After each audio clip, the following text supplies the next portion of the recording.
And at 10, William Afton. Again, could William have suffered a Springlock failure before getting trapped in the spring bodysuit like we see in FNAF 3?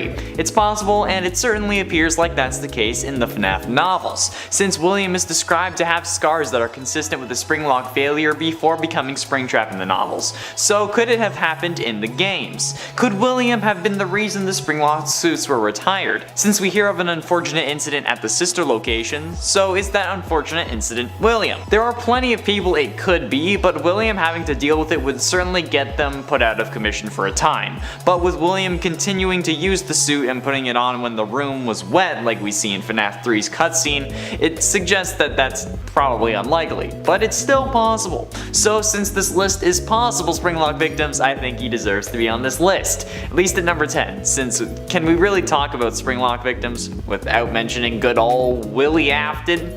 Exactly. And at 9, Henry Emily. Now this is certainly an interesting case, because seemingly Henry has died multiple ways across FNAF canons, with his first apparent death being in FNAF World at the hands of Baby. His death in the novels seems to have happened before Silver Eyes starts, and then he dies in FNAF 6 along with everything else. But could one of these deaths involve the Springlock failure, or something having to do with Springlocks? I mean, maybe Afton offed Henry in one of these realities, or maybe Baby has some Springlock mechanisms inside her when she killed Henry. Hell, maybe Henry just climbed into the wrong suit at the wrong time. It's a question that we don't really pay attention to because, well, Henry's death doesn't mean much to the story, unfortunately, but it's still true. Henry dying doesn't really mean much to the overall FNAF lore, and we didn't even know he was alive until FNAF 6, so maybe for irony's sake Scott had him bite the dust in a quicker way, rather than just, burning alive, because that sucks. Maybe he wanted to prevent himself from even more severe agony so that he didn't possess something. And at 8, Phone Guy. Phone Guy's death is one of the most mysterious deaths of all. We hear him die in FNAF 1 on night 4 with the sound of multiple animatronics banging on his doors, but we never really get an explanation as to what happens to him. We know he dies, but other than that it's all speculation. One of the theories though is that animatronics got him and shoved him into a suit, resulting in a very painful death, especially since at this point the Springlock suits were either still in operation or hadn't been totally removed. The actual timeline of the events of the Springlock suits is a little messy since we don't really have years for things like them getting scrapped, yet it's still possible that Phone Guy was shoved into one or maybe used it to hide. After all, maybe Phone Guy is secretly William Afton and Scott just didn't want us to know that yet or something. I still feel like that might have been in the realm of possibility. Maybe not now, but it was. And at 7, Grim Fredbear. Grim Fredbear is one of the antagonists from Final Nights 3 Nightmares Awoken. He's only active on night 5 and found in the left hallway. Grim Fredbear resembles the normal golden Fredbear suit, only with his suit glowing a deep purple while the interior of the suit glows a bright white. His upper face appears to be torn off, including his eyes, leaving an empty, hollow, gaping hole in its place. The inside of the mask, though it appears like there's nothing really inside, actually conceals a white, pale human head that can only be seen during his jump scare. And before you ask, yes, it's mine. The animatronic is clearly meant to be a reference to Shadow Freddy and the theory that the Shadow animatronics were Springlock victims, which was later confirmed by Scott to be false when stating that William was the only victim of a Springlock failure. And in the museum level, which unlocks after night 5, it is revealed that Grim Fredbear is a Springlock victim, saying, quote, another Springlock failure victim, the second generation of Fredbear. And at 6, Bite of 87. The Bite of 87 is such an infamous incident that I can already hear people groaning in the comments. However, what if the victim of the Bite of 87, whoever that actually was a victim of a Springlock failure? It could make sense, since the animatronics had no harmful tendencies before this, so a Springlock failure is a reasonable assumption as to why someone got a frontal lobe removed. And a Springlock failure, assumingly, would definitely provide enough power to do that, since the Springlocks themselves would snap with such ferocity, and would probably circumvent the whole needing more power to do that thing. And if it was Jeremy, it would explain why the animatronics were suspended, because now one of their employees was bit and they had to promote him and fork over some extra cash to make sure that he didn't sue. So overall, whoever the Bite of 87 victim is could definitely have been a Springlock victim. Halfway through in at number 5, William Afton. William does eventually kick the bucket, but even when his physical form dies, he comes back as sentient code in a video game, and isn't that the dream? Either way, this man narrowly avoids dying throughout the whole series. This man was possessed by a spirit that intentionally kept him alive through multiple instances that should have killed him, so I think if anything, this guy is the definition of almost victim. William doesn't even ultimately die until he allows himself to in the Fazbear warehouse in the Man in Room 1280, and even when his body explodes, he's still surviving through latching onto a hard drive that gets scanned into Help Wanted, and I have no doubts that he picked the one that would specifically be used or one that he instructed someone else to use when making the VR game. At least if the game was planned before his demise. Seriously though, William survived a spring locking, the FNAF 3 fire, the FNAF 6 fire, and the constant assassination attempts from the hospital staff, so this guy is for sure making it onto this list. And at 4, Cassidy. Cassidy is the most mysterious victim in the missing children's incident. Her name was hidden for years, only really being discovered recently, and honestly we don't know too much about her. We don't know how she died, so the potential is there for her to be a Springlock victim. Maybe William knew that it would be easier that way. After all, she does possess Golden Freddy, who we figured was a Springlock suit, that ended up having the guts removed, hence the slumped overness. However, if this was the case and Cassidy's body was in that suit, they would have found it when they were gutting him. But maybe William was the one who gutted it, considering how he was the suit technician. And I mean, like, to be fair, for a suit technician, he did miss a fatal flaw with the animatronics that he literally designed, since he got snapped when the suit was wet. Either way, Cassidy being a Springlock victim would help explain a lot in the series. Just, the hallucinations and whatnot. Getting close to the end, and at number 3, Gregory. Now, with Security Breach not releasing until late 2021, we can only speculate as to what happens to our next main character and our player, Gregory, in the next Fazbear game. However, it's entirely possible that Gregory ends up getting killed. Think about it. This is literally a kid who is fighting one of the FNAF universe's deadliest child serial killers, who has multiple animatronics out to find him and control over a security guard. Not only that, but it's entirely possible that Glamrock Freddy ends up betraying us and crushing us while we're inside of him. That sounded weird. It's not like we haven't been killed in the games before, or at least horribly mutilated like we were in Sister Location. And we as the player die in FNAF 6 along with Henry. So Scott is not new to killing off the main player in his games. But also, realistically, he's a kid. And what's he gonna be able to do against a literal sentient code? And if he lives, there will be someone to tell the cops what happened. And if William was paying them off, he certainly wasn't anymore, so maybe they can have an actual investigation this time. But only if Gregory lives, so he's probably gonna die. Penultimately, and at number 2, missing children. Much like the Cassidy situation, the entirety of the missing children involved in the missing children's incident may have been Springlock victims. We're still unsure as to the method of extermination that William used on the screaming pests. Sorry, the kids who run around in my building hallways they're still getting to me. If they ever go missing though, these videos are not going to help me. Anyway, we don't know how William dispatched of these kids before shoving them into the suits, and honestly, there may not be a way that he killed them before shoving them in. The act of putting them in the suits may very well have been what killed them, which would make sense given that a Springlock incident would be more agonizing than a simple knife to the chest. And a Springlock collapse would be a more realistic way for the suits to start leaking blood and other fluids, since one knife wound wouldn't really do that, especially around their eyes. Even if the suits didn't snap closed, if William shoved them into the suits, that's close enough for me. Finally, and at number 1, Crying Child. Okay, now this one is going to be controversial, but there is no way that I could do this list without mentioning one of the greatest debates in my DMs ever. The amount of people who message me on Instagram, not asking about my game's Kickstarter, but rather the Bite of 83, and how it had to have been a spring locking, bothers me to my core. I say this every time I'm bringing it up. I don't think that this was a Springlock failure. That being said, it's still possible, and that's what this list is about. The reason I don't think it was a Springlock failure is because the Fredbear suit was already in animatronic mode, meaning no Springlocks would have a chance of failing. Since, keep in mind, a Springlock failure refers to the Springlock mechanism failing to stay open, meaning it snaps back into animatronic mode. That's why it's bad if someone is inside, and there would be no Springlock mechanism in and around the mouth because it would always be in animatronic mode, since the jaw just moves up and down. But nevertheless, it's still a possibility, since logic and physics doesn't seem to apply to the FNAF world, which is made evident by those goddamn doors from FNAF 1. Even if they're electromagnet, they would still be open with power, so if they ran out of power, they would end up closing. Just saying. And at 9, the Twisted Ones. The Twisted Ones novel starts a year after the Silver Eyes ended, with Charlie in university.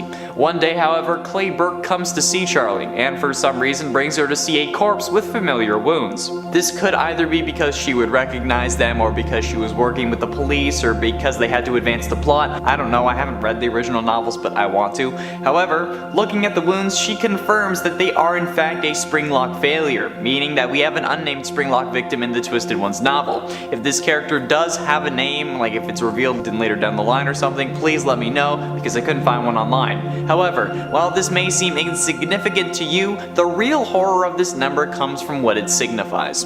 This Springlock marks the return of William Afton, since at the same time, Clay also tells her that a blood sample they took from Afton showed that the body was a fake, or at least it was fake blood. The return of a killer, and the purple guy of all of them, that's pretty damn scary if you ask me. And it ain't the new kid. Continuing with the theme of FNAF books, what about the story The New Kid from 1:35 AM, the third Fazbear Frights book? The story revolves around Devon, Mick, and Kelsey. Devon and Mick are outcasts. They aren't popular, they aren't cool, but when the new kid Kelsey arrives at their school, they make a new friend, despite Kelsey being charismatic and adored by everyone else in the school. Over time though, Devon grows jealous of Kelsey, since Kelsey has everything that Devon wants. So in an act of revenge or to gain control, because you know that's kind of serial killery, Devon hatches a plan to lure Kelsey to an abandoned Freddy Fazbear's to trap him in a Springlock suit for a couple hours, to try to humble him, I guess. But the plan goes horribly wrong. After getting in the suit, the Springlocks fail, as expected, because you know this is a FNAF book, causing Kelsey's blood to soak into the fur of the animatronic and pool around the ground. Devon and Mick leave Kelsey for dead so that they won't get in trouble, but something doesn't feel right. So a week later, Devon returns to make sure that Kelsey's body is still there, for some reason. He sticks his hand into the animatronic's mouth to feel if it's there, and snap! The Springlocks fail yet again, as per usual, and Devon gets his hand stuck inside the suit and bleeds out, but not before seeing a body in the suit, but with black hair instead of Kelsey's blonde hair. If that's not scary, then you need to go see a doctor, because that's bone chilling. That's messed up. No. And it's 7, Michael Afton. This relies on heavy speculation and assumption. However, if the entered enema is truly what killed Michael's body, then could it be considered a springlocking? We don't really know if the Funtime animatronics have springlocks, but we can assume that they do thanks to their moving parts and abilities like a giant claw that goes out and stores items.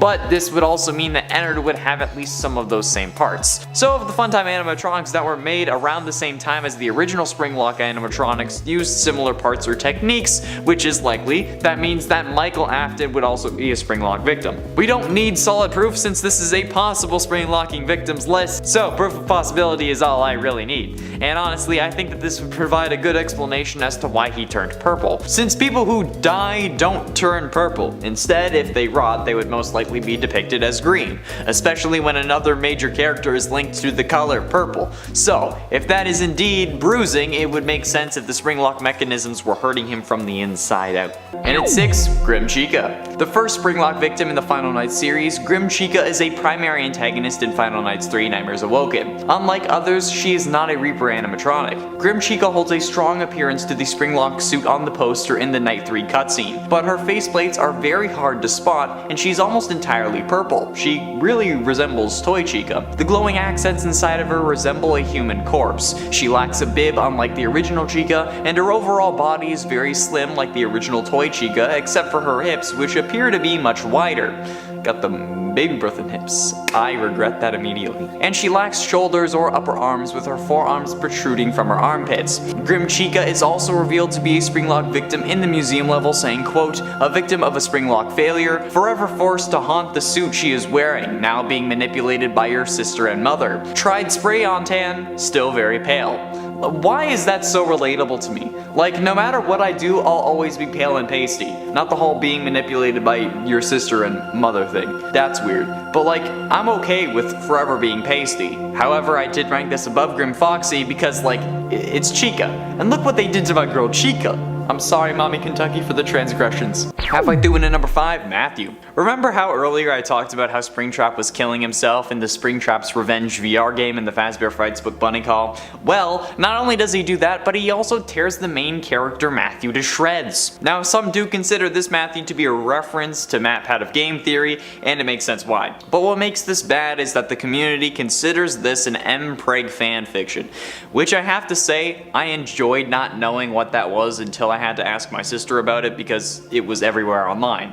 She's really into fanfiction, it's kinda concerning. Anyway, basically Matthew in this story gets implanted with a baby Springtrap thanks to a program called itsaboy.exe, which literally ends up tearing him to shreds from the inside out. Hardly a fun experience, I would say. Yet some women go their whole lives wanting to give birth and have kids. But I mean, at least most of the time, they don't kill you from the inside out. Or rather, they don't usually claw at you and dig through your stomach. That's exclusive to Springtrap, I hope. And at 4, Golden Call. As a human, when alive, Golden Call's name was Kyle. However, he is now a Springlock victim stuck inside a Golden Freddy Springlock suit. Golden Call has the typical rundown Springlock suit vibe, similar to Springtrap. However, this is even more gruesome. His left ear is bent, he has guts coming out of basically every hole in his body, human eyes are hanging out of the animatronics eye sockets. He's even missing exosuit on his right foot, and the character is holding a flesh-colored, at least it's flesh-colored, it may be even like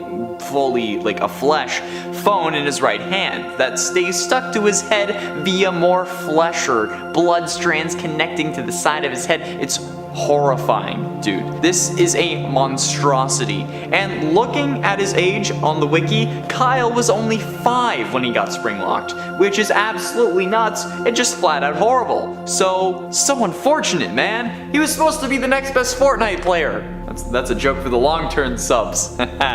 You know it. Getting close to the end, and at number 3, us. We as the player in many of these games narrowly avoid death. Sometimes with ease, sometimes by the skin of our teeth. Like in the baby night terror level of FNAF VR, where we are literally trapped in a closet that baby could open at any time and kill us. Other times are less close, like if we see an animatronic right outside our window in FNAF 1 and need to quickly close the door before it gets us. But either way, there is no denying that we in every FNAF game are almost victims. Sometimes we even are victims, like in FNAF 4 where we die thanks to William pulling the plug, or in Sister Location where he gets scooped and stuffed with Ennard, or FNAF 6 where we willingly allow ourselves to be freed by the cleansing fire. No matter what, it's undeniable that we are some of the most resilient characters in the whole series. Normal people would see what they're up against and then quit day 1. And then when asked about it at their next interview, they would say haunted animatronics were trying to kill me, so I quit. Simple as that, no other explanation needed. But we, as the players, stick it out for a week. And instead of quitting, we get fired, because we know what we need to do, and that's pretty admirable. Penultimately, in at number 2, Springtrap. I believe we all know this story by now. Everything was going well at first. They couldn't pin him down and he was on his way to immortality. Once William discovered Remnant, however, he spiraled. He wanted to use it to fuel his life and make himself truly immortal. So in an effort to study it further, William lures possessed animatronics to the back room that they can't access and uses it to dismantle them, planning to melt down their endoskeletons to make soul-infused metal. However, by doing this, he unknowingly releases the souls of the victims he claimed oh so long ago. Shocked, he tries to scare them by getting into his Spring Bonnie suit, which also coincidentally makes him feel more powerful. However, this haste coupled with the leaking in the back room causes the Springlocks to fail, crushing him in torturous agony for the next 30 years.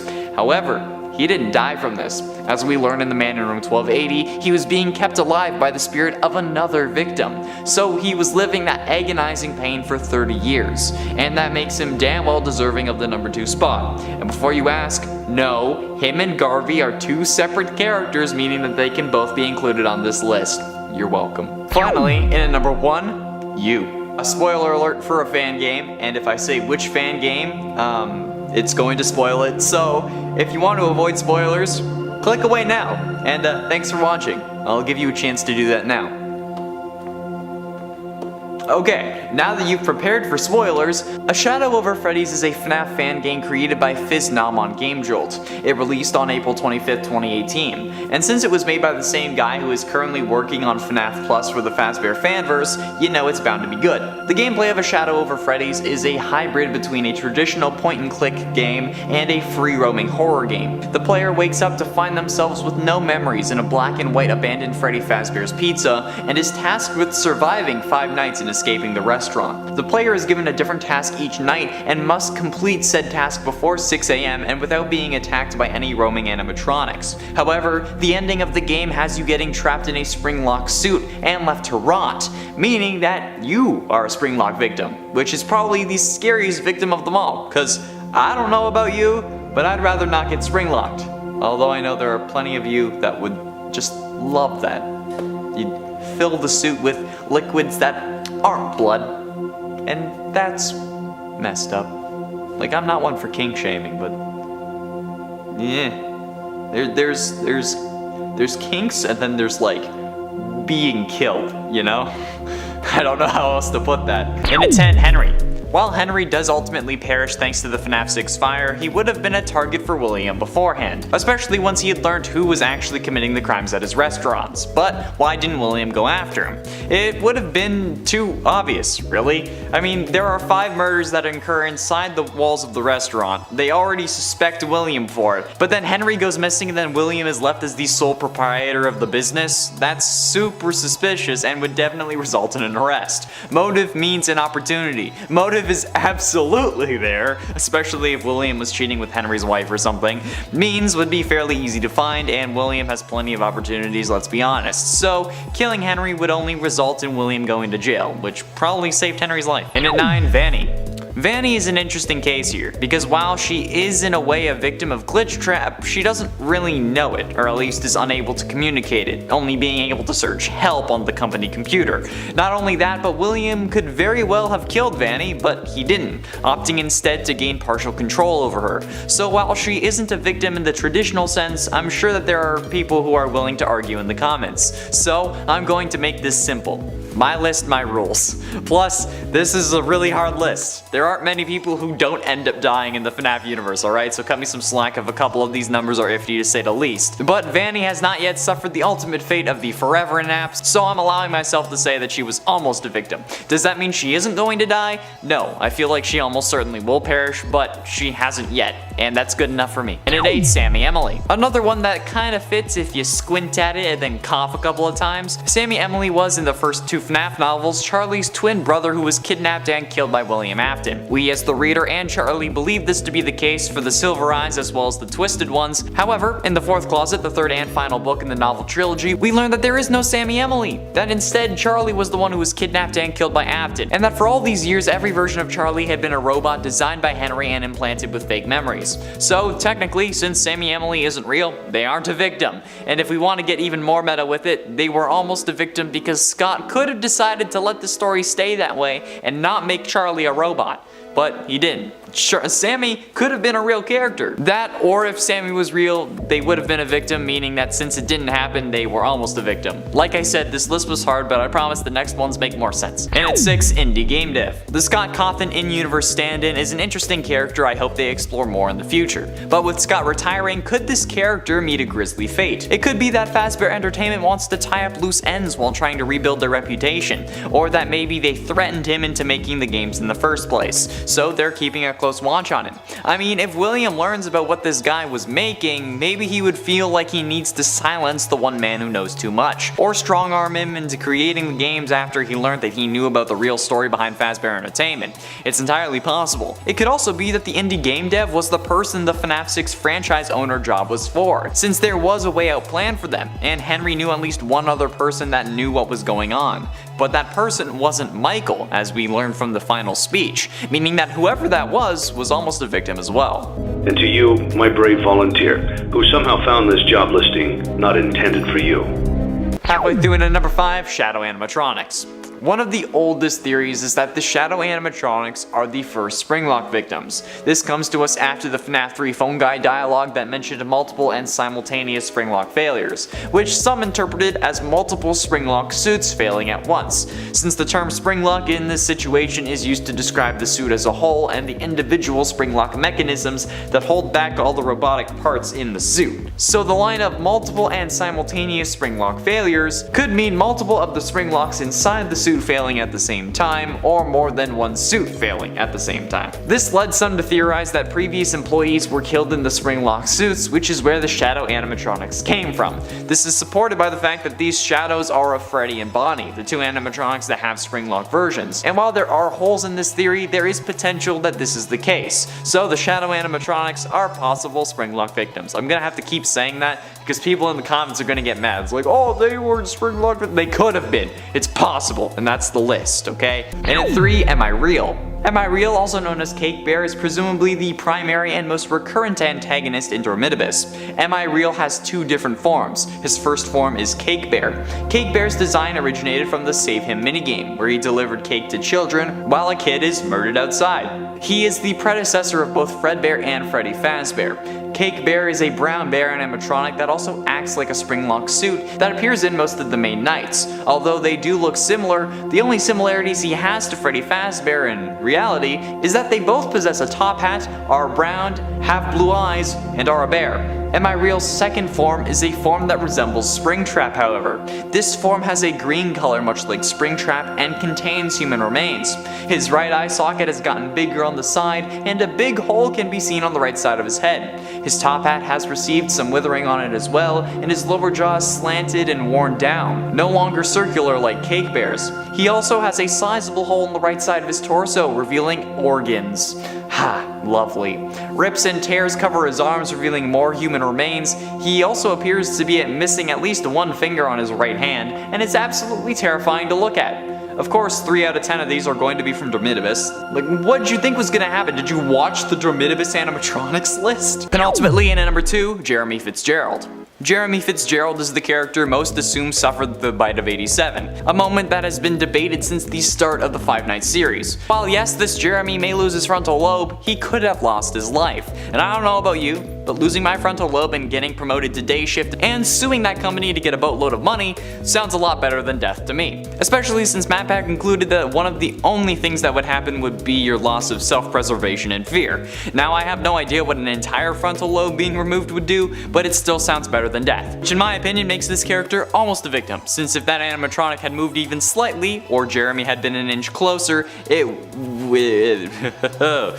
would have been much worse than it was. Oh yeah. Finally, in at number 1, Casey.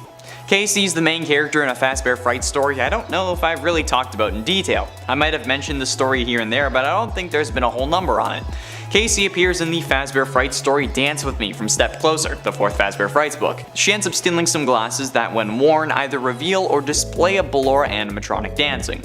Honestly, this is the first character I put on this list and the reason I thought this list was possible, since this entire story revolves around how she was almost a victim of Ballora. Now don't get me wrong, the story is very unclear in this regard, but it's generally assumed that the ending does imply that the little girl who gets the glasses back got snatched by Ballora, who spent the entire story slowly getting closer to Cassie every time she put on those glasses. She returns the glasses to the woman who owns them, and when her daughter ends up putting them on, she's the one who starts dancing. And knowing this series, I highly doubt it's because she was excited to see a 7-foot-tall Ballora dancing right in front of her. Cassie was very nearly caught by Ballora, instead having a little girl take her place. That kid was probably a brat anyway though. I hope it was Braith. And at 9, Hudson. Hudson is the protagonist of What We Found, the 3rd story in the 8th Fazbear Frights book Gumdrop Angel. Hudson has short blonde hair with a pale beard and blue eyes. He also has straight white teeth. He has bruises and burns all over his body. He's 6'1" and skinny. Almost like me, except my teeth aren't white and I'm not 6'1", and I don't have a beard. But I have blue eyes and I'm skinny. Hudson is a security guard at the upcoming horror attraction of Fazbear's Fright. His life up to this point has been filled with nothing but tragedy. His father committed suicide and his mother remarried a man named Lewis who would physically abuse Hudson at nearly every chance he got. He also became the main target for bullies who would hold his head down while flushing a toilet. Hudson began to fail school, and instead of trying to help him, the teachers would instead call him names and tell him that he's dumb. Gotta love the public school system, am I right? The story would later reveal that Hudson's family home burned down with Lewis and his mother inside, killing them. While Hudson does burn in an oven at the end of the story, he was in essence driven there by Springtrap, who was the main antagonist of the story. So still a Springtrap victim. By the way, Hudson was also the one who set the fire that killed his mom and Lewis, so. And it ate Jeremy. There aren't many glitch trap victims, so we can't really do one of those lists. But since Jeremy from FNAF VR was driven to suicide by Glitch Trap, who is William Afton's code form, I think it's close enough to deem a Springtrap killing. Jeremy from FNAF VR is the game tester who tested the game before Tape Girl, and is the one who Tape Girl found after he cut off his face using a guillotine paper cutter. This was thanks to William invading Jeremy's mind through the use of the VR game, which is still confusing to me, since unless you were connected in some form of Sword Art Online haptic suit, it shouldn't really be possible. We're only seeing the game with our eyes, not plugged in like the Matrix, but I don't know why I'm bothered by it. I mean, I'm literally talking about a game series where a man possessed by the spirit of a child exploded after somehow communicating while comatose, had then used his intense agony to possess a hard drive that then gets scanned to create an AI that allows this man to continue living. So I don't know why I'm getting caught up in semantics, honestly, but yeah. Jeremy. And at 7, Lewis. Lewis was introduced in FNAF AR through emails that he's lucky he's the only one seeing, and not HR. Lewis is a creepy coworker of Ness who works at IT, at the company creating all the robots for the Fazbear Entertainment delivery service that we experience in Special Delivery. And he's probably the creepiest damn character in the entire series. Honestly, I'm surprised he hasn't been killed, especially if Ness is indeed Vanessa and Vanny, since he seems to be on to their little scheme. He's intercepted search queries and emails that just make Ness seem off, and straight up like a serial killer. Didn't she order like realistic human masks at some point? Anyway, if William had seen these emails addressed to Ness, he would feel required to take matters into his own hands and get rid of the guy who keeps spying on them. Unless this would be a similar situation to Henry, where the cops would look at these emails and see that he was harassing Ness and then maybe take her in for questioning. I mean, it's a realistic scenario. Ness feels threatened or annoyed by Lewis and then just gets rid of him. People have killed for less, and the contents of those emails is only more incriminating. Like, who orders realistic human faces? Aside from me. And at 6, Charlie. Okay, so in a way, Charlie in the Twisted Ones novel is a victim of Springtrap. And by in a way, I'm gonna have to suspend my disbelief because she was still a robot. While the original Charlie was killed by William Afton, in the Twisted Ones, one of the 4 robotic versions of Charlie gets snatched by a twisted animatronic and gets killed. Which only makes things more confusing when another version of Charlie, who is much older, shows up. But that's not the point. The point is that at this point, William had become Springtrap, and the twisted animatronics were his invention. So while yes, she was a robot, she was still a sentient robot who got snatched by an Afton creation after he had become Springtrap, so that's good enough for me. This was, like I said, actually harder than I thought it was going to be. William doesn't do much killing after becoming Springtrap, because he's locked in a room for 30 years. Most of the damage was already done at that point, so please forgive a few leaps in logic or suspension of disbelief, please.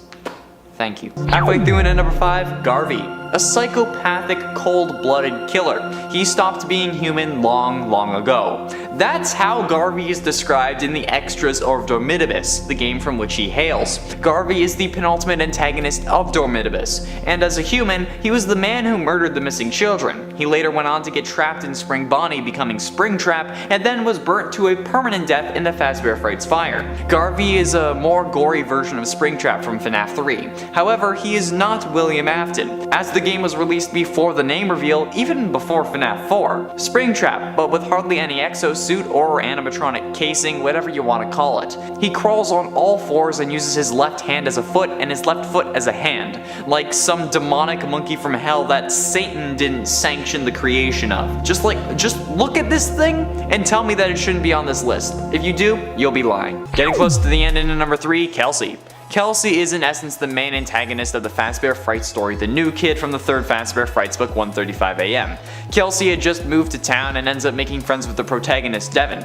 Devin ends up getting jealous of how much everyone loves Kelsey, so he hatches a plan with his friend to trap him in a Springlock suit for a few hours.